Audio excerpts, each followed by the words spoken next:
C'est une petite catastrophe pour l'aéroport de Vatry. La compagnie Ryanair a annoncé supprimer ses 2 lignes au départ de la Marne dès le 29 mars prochain.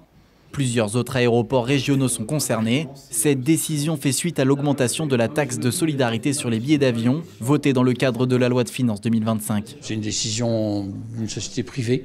Je le regrette évidemment parce que, en plus, je le regrette d'autant que nous avons développé l'activité passager l'année dernière de pratiquement 30%, 27-28%.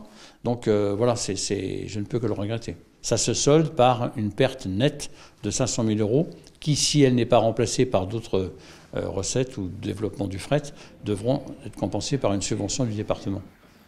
L'impact serait considérable pour l'aéroport.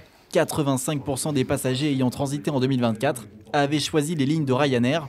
Des emplois sont aussi concernés. 2 postes directement liés au trafic passager seront reclassés au sein de l'aéroport. Mais pour les sociétés prestataires, comme Securus, qui assurent la sécurité et la sûreté des passagers, l'impact pourrait être bien plus important. Mais l'espoir d'attirer de nouvelles compagnies au sein de l'aéroport existe bel et bien.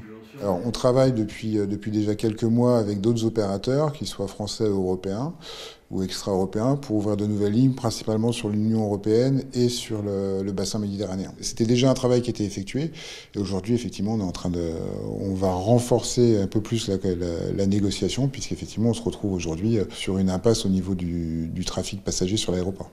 Est-ce que ça pourrait être même plus rentable ? Ça pourrait être plus rentable. Face à cette situation, le département de la Marne ne compte pas rester sans réaction.